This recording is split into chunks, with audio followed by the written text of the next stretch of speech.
You know that moment when everything you thought you knew gets flipped upside down in an instant? When reality punches you so hard that you actually forget how to breathe? Well, that's exactly what happened to one former soldier on a night that would change his life forever. And trust me, ... what he discovered in those dark woods is something you're not going to believe. So, picture this. It's late at night.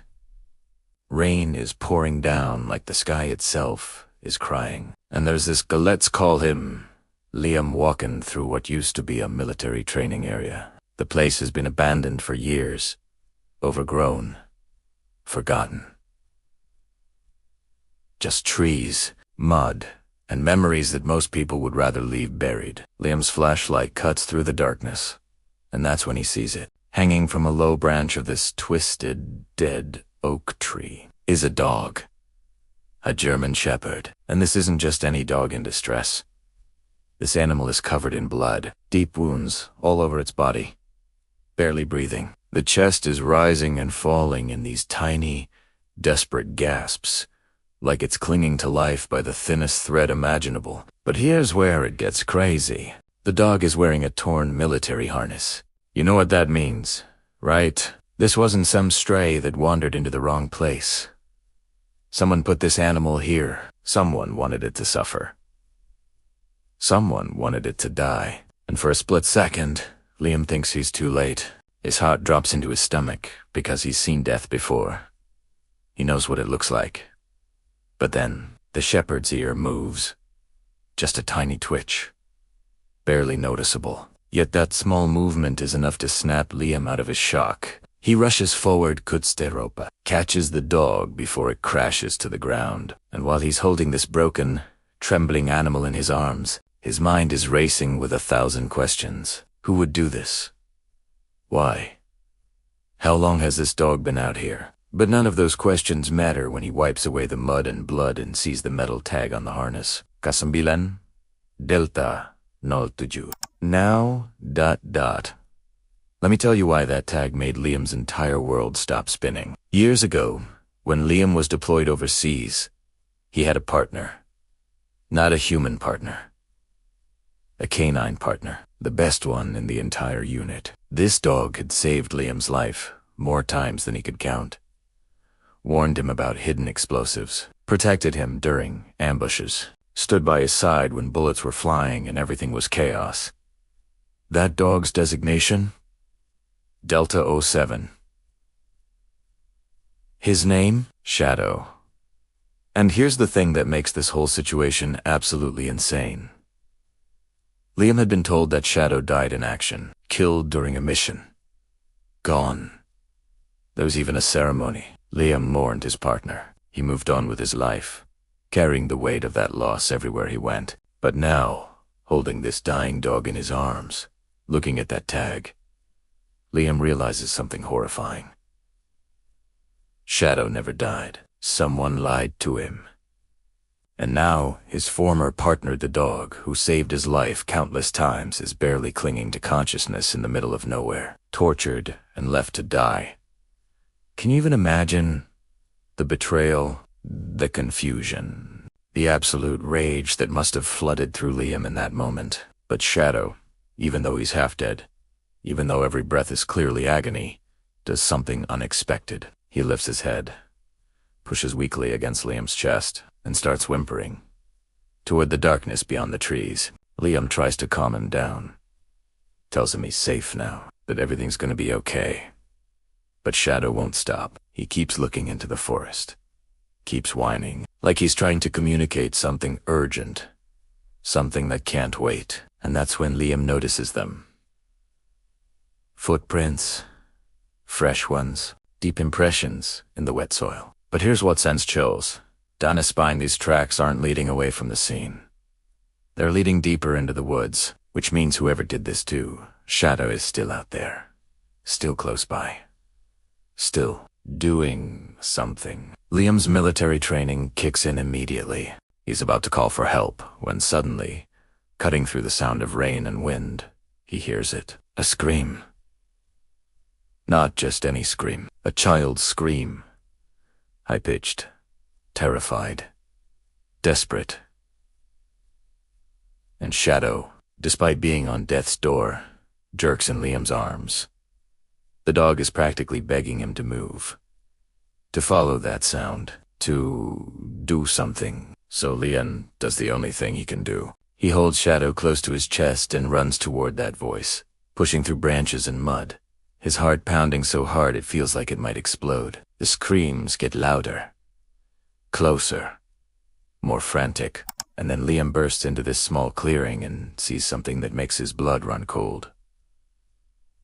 A young boy, maybe 8 or 9 years old, tied to a fallen log, soaking wet, shaking uncontrollably, his eyes wide with terror. Liam immediately cuts the ropes, and the moment the kid is free, he grabs onto Liam like he's the only solid thing in a world that's falling apart, and through sobs, through gasps for air, the boy manages to stammer out for words that change everything. Please, ... my sister, ... They took her. Before Liam can even process this, Shadow does something incredible. Despite his injuries, despite barely being able to move, this dog drags himself out of Liam's arms and crawls toward a patch of overgrown brush nearby. Liam follows, and what he finds there makes his stomach drop. A little girl, maybe 6 years old, lying unconscious in the mud. Her skin is pale, too pale, her body completely still, rain pooling around her small frame. And when Liam checks for a pulse, he feels nothing. Nothing. For a moment time seems to freeze. Liam has seen death before. He knows the signs, and every instinct is telling him that he's too late, that this child is gone. But then Shadow, this dying, broken dog who can barely breathe himself, crawls next to the girl, presses his nose against her chest, and releases this sound that Liam will never forget as long as he lives. It's a howl, but not just any howl. It's raw, mournful, urgent. Like Shadow is refusing to accept what seems obvious. Like he's insisting that there's still life there. Still hope. Still a chance. And before Liam can do anything, before he can check again, before he can even think, he hears them. Footsteps. Heavy ones. Multiple people moving through the trees. Liam spins around just as 3 men step into the clearing. And here's what makes this situation go from bad to absolutely nightmarish. These guys are armed. They're smiling. They're completely calm. Like leaving a dog to die and abandoning children in the woods is just another Tuesday for them. One of them actually laughs when he sees Shadow, mocks the dog for still being alive, makes some comment about how they should have finished the mutt properly, and hearing that nearly breaks something fundamental inside Liam. Shadow, despite everything, despite the fact that standing should be impossible, tries to get up. His legs are shaking violently, but his eyes locked onto these men with the same fierce, protective intensity that made him a legend in the military. The men raise their weapons, and Shadow, with what little strength he has left, lunges forward with a growl that seems to shake the very ground beneath them. Now, ... What happens next is pure chaos. The moment Shadow hits the first gunman, Liam's training takes over completely. He grabs both children, rolls them behind cover just as a gunshot cracks through the air. Then he's moving. Fighting, wrestling, a weapon away from the second attacker, taking hits, delivering his own, operating purely on instinct and adrenaline and the absolute terror of losing these kids and the dog who already sacrificed everything. The men, startled by Liam's ferocity and by the sound of sirens growing louder in the distance, eventually panic and flee back into the forest like the cowards they are. And then ... silence.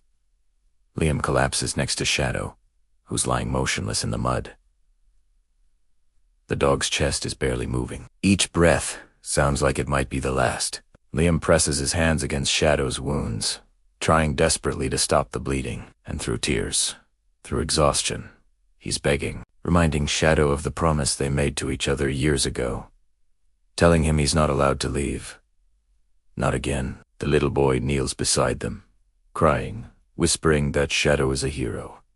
And that's when it happens. The little girl, the one who had no pulse, the one Liam thought was gone, suddenly coughs. Just a tiny sound. but it's the most beautiful sound Liam has ever heard in his life. Shadow had known. Somehow, even at death's door, even when Liam couldn't detect any signs of life, Shadow had sensed it, had insisted, had refused to give up on her. Liam lifts Shadow's head gently into his lap. Rain and tears are mixing on his face as he whispers, "You saved them. You saved all of us. You're not going anywhere, soldier?" And Shadow, despite everything, moves his tail. Just once, weak but deliberate, full of meaning. That's when the rescue lights finally break through the trees, illuminating the scene. Paramedics rush in. Police secure the area, and as they carefully lift Shadow onto a stretcher, as they check the children and confirm they're going to be okay, one thing becomes absolutely crystal clear. Even on the edge of death, a loyal dog can fight harder, love deeper, and protect more fiercely than most people ever will. So what happened to Shadow after that night? Well, the veterinarians said it was a miracle he survived at all. The injuries should have been fatal, but Shadow pulled through. He recovered. And Liam, he made sure his partner would never be abandoned again.